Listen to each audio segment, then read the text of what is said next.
On Saturday, Iranian Foreign Minister Hossein Amir Abdullahian said that it has not supplied Russia with weapons to be used in the war in Ukraine.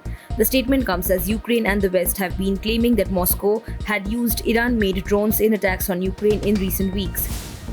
After last week's attack on Ukrainian cities, President Volodymyr Zelensky said that the Russian forces used Iranian drones in attacks. Rejecting all the claims, Iran reiterated that it did not provide Russia with weapons for the ongoing Ukraine war. The Iranian Foreign Ministry said in a statement that Amir Abdullahian has emphasized that the Islamic Republic of Iran has not and will not provide any weapon to be used in the war in Ukraine. Russian President Vladimir Putin has warned of a global catastrophe in the event of a direct clash of NATO troops with Russia. Putin made the comments at a news conference at the end of a summit in Kazakhstan. Just a few days back, Moscow hit Kyiv and other Ukrainian cities with its heaviest missile attacks since the start of its invasion on February 24th.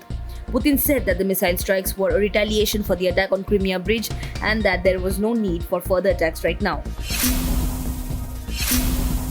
On Saturday, Turkey Interior Minister Süleyman Soylu said that the death toll in the Turkey mine blast has risen to 40. He added that search and rescue operations were continuing for one missing miner. The blast apparently took place because of a methane gas buildup. The trapped miners were trapped hundreds of meters below ground. He further said that 58 of the 110 people working in the mine were rescued by the teams or got out by themselves, adding that there was uncertainty about one miner. Massive anti-hijab protest continues to rock Iran amidst rising calls for the leadership to step down.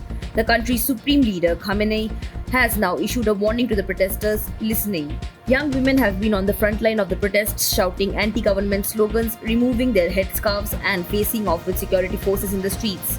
At least 108 people have been killed in the Mahsa Amini protests and at least 93 more have died in separate clashes in Zahedan, capital of the southeastern province of Sistan Baluchistan, according to Oslo-based group Iran Human Rights.